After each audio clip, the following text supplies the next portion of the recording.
Hey, Eid മുബാരക്. അപ്പോൾ ഇതിൻ്റെ ഒരു ഈദ് ഡേ നമുക്ക് കണ്ടാലോ? So welcome. സാധാ ദിവസത്തെ പോലല്ല, പെരുന്നാൾക്ക് രാവിലെ എണീക്കാൻ ഭയങ്കര ഉഷാറാണ്. ഫ്രഷായി ബ്രേക്ക്ഫാസ്റ്റ് വെച്ച് പിന്നെ ഒരു ഹറി ബറിയാണ്. അങ്ങനെ പള്ളിയിലെത്തി. അങ്ങനെ എല്ലാവരോടും ഈദ് മുബാരക്കൊക്കെ പറഞ്ഞ് നിസ്കാരമൊക്കെ കഴിഞ്ഞ് അങ്ങനെ വീട്ടിലെത്തിയ ഉടനെ ഒരു പായസം കുടിച്ചാണ് തുടങ്ങി. പിന്നെ അങ്ങനെ കുറച്ച് നമ്മൾ ഫോട്ടോസ് എടുത്ത്. എനിക്ക് എന്താ അറിയില്ല, ഈ ചുരിദാർ ഭയങ്കര ഇഷ്ടപ്പെട്ടു.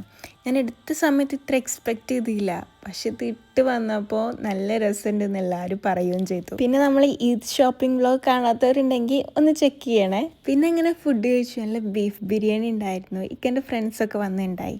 പിന്നെ നമ്മൾ എല്ലാ വീട്ടിലും പോയി അവിടെ നിന്ന് കിട്ടുന്നതൊക്കെ കഴിച്ച് തലക്കിറിങ്ങിയിരിക്കും. പിന്നെ രാത്രി ആയി കഴിഞ്ഞപ്പോൾ നമ്മൾ കാപ്പാട് ബീച്ചിൽ പോയിണ്ടായി എൻ്റെ ഫ്രണ്ട്സിൻ്റെ കൂടെ. അവിടെ നിന്ന് ഐസ്ക്രീമൊക്കെ കഴിച്ച് ചന്ദ്രനെയും കുറച്ച് നേരം നോക്കിയിരുന്ന് ലാസ്റ്റ് മഴ കൊണ്ട് വീട്ടിലെത്തി. അപ്പോൾ ഓക്കെ, ബൈ.